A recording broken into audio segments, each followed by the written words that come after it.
Good morning. We are day 70 something of 365 days.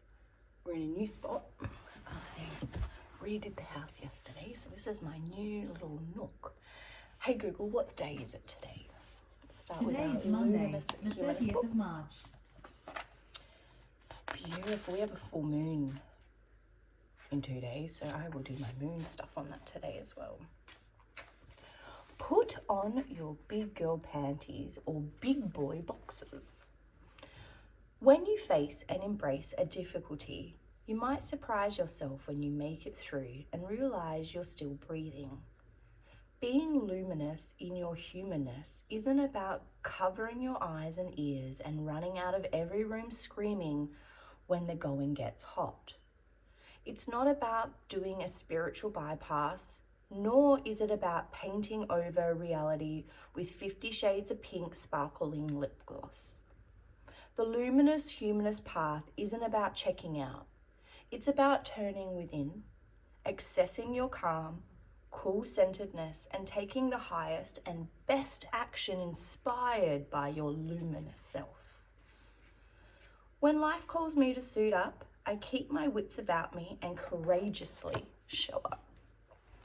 I feel like these videos are me being courageous. It's a bit scary. These little bum cushions out of the way. So we've got a bit more space. Oh, it's nice. Cool little backdrops behind us. We've literally swapped ends. So I've put the healing on this side of the room and the lounge on the other. It has opened up our house so dramatically. But I really like this way because for sound healing, it gives us a lot of room space. So I think that would be really nice. And the feel feels good. Like both Zach and I have been sitting at the top of the stairs, just admiring how nice the energy feels down here now.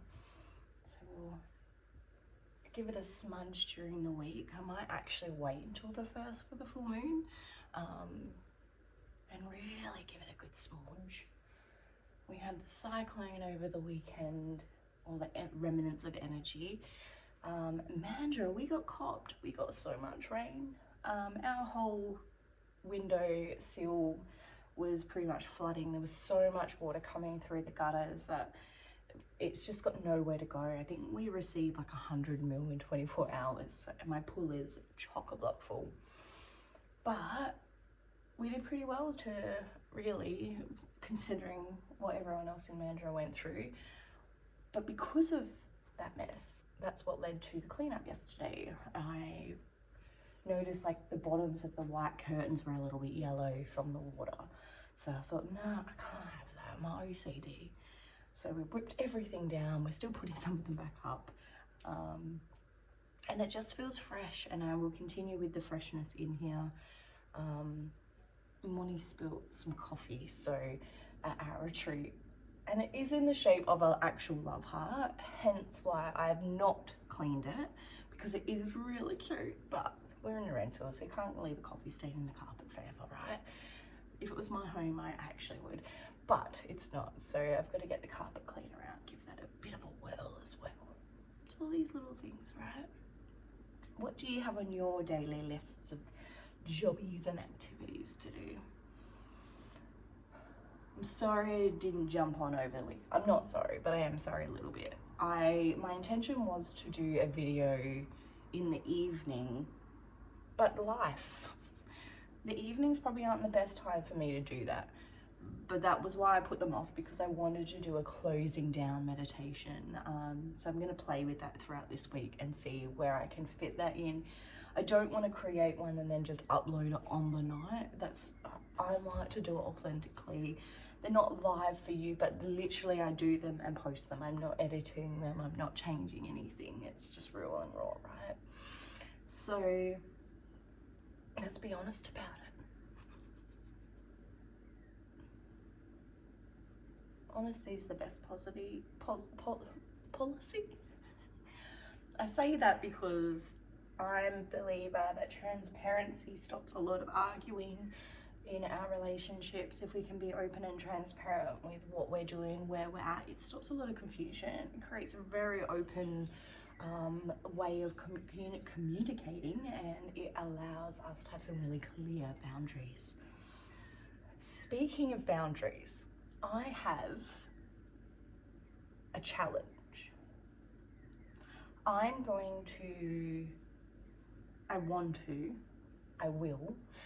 want to do a workshop at Sisterhood Rising this year, and for me it feels very intimidating. What if I forget the words? Or what if I don't teach anyone? Like, it's all the things, right?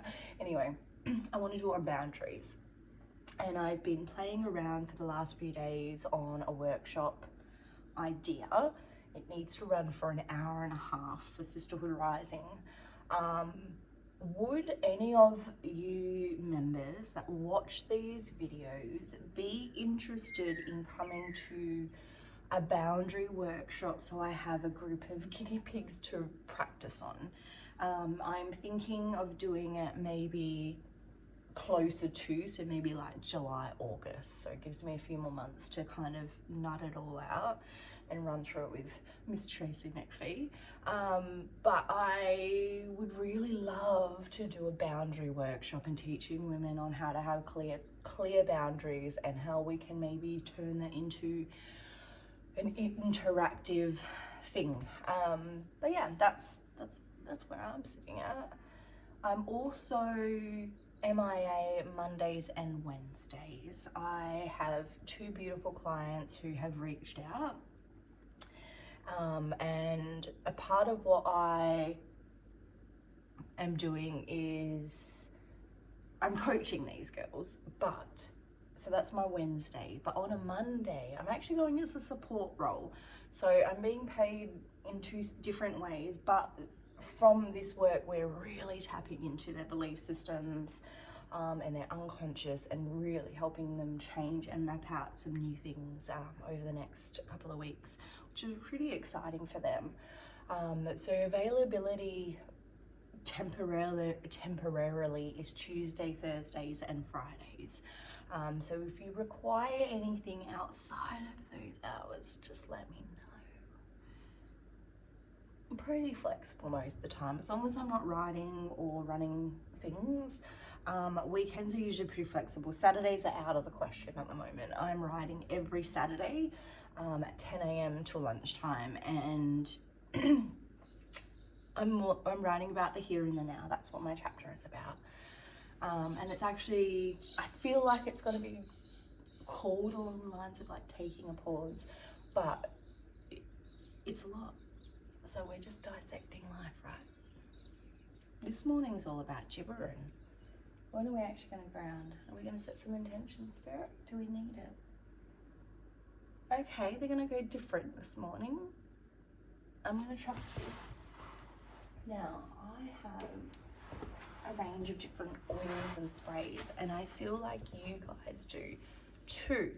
Now, it's up to you whether you choose to use a roller or a spritz. And this is something you can do in your car. So I used to keep a bottle of oil, not the clear bottles. I just find they don't love the heat as much. But I used to have black bottles or amber bottles that I would leave in the car with essential oils. And if I was going through a wobble, or I was going to the shopping center and I needed a freshener. So this one has the seawater in it, and it's got a bunch of essential oils in it.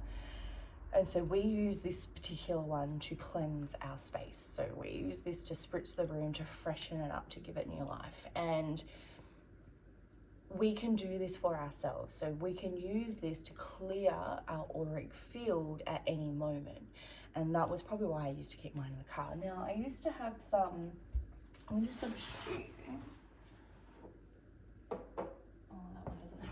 But I used to do a range of my own. So this one is the I Am Protected and Safe one. And they used to have their own little sayings and things on them. I've been playing with oils and energy for like 6 years. And smell is a big thing that resets our energetic field. If we feel smelly, we don't feel very high vibrational, right? So this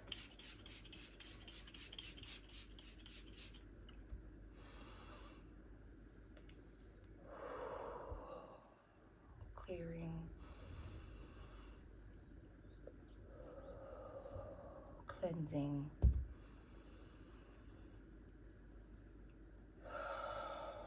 and healing.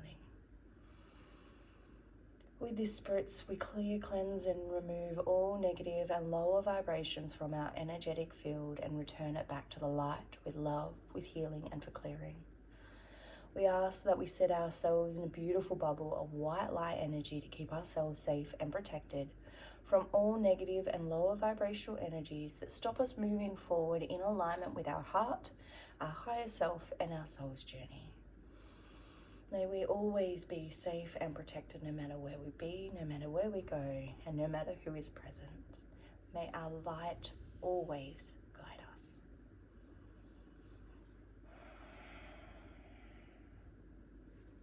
Now, when I do protection, this is probably something I've never shared. I always visualize different ancient symbologies that mean protection for me. Your intention is everything in this space. So if you have protection symbols that you can recall, use them in your meditation space. So when I close my eyes down, I visualize my eye making, so I use the Reiki symbol because with everything I do, I want to promote healing within myself and the clients that I see. That is my whole aim, is to help you and myself move back into alignment with our heart. And so I personally use the Reiki symbol, which is a line straight down and then the spiral in the center. And so when I am personally closing down either a client, myself, whether we're doing it in this setting and I'm doing it for you guys, I always visualize a symbol.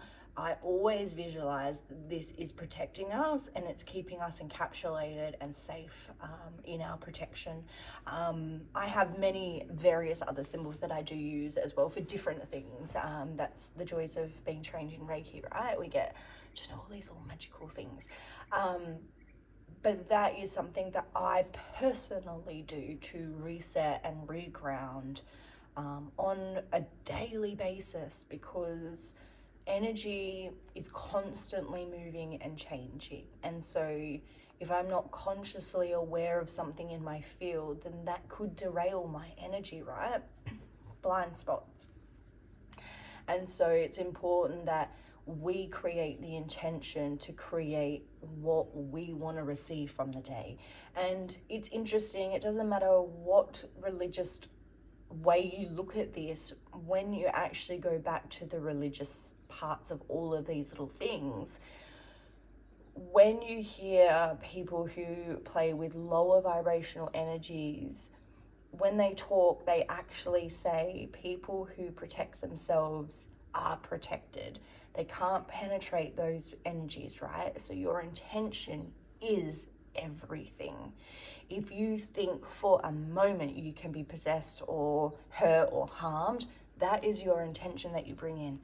We play with law of attraction, right? So if you're not familiar with those terms, please look them up. I've got heaps of free stuff on law of attraction. Law of attraction is that moment where your mind creates your reality. So if you secretly think that you are not protected, you're not. That's how it works. So if you think I'm using all of the protection, I'm doing the things, I am safe, I've got me, that's what you get. Your mind does not know right from wrong. We say this quite often in here.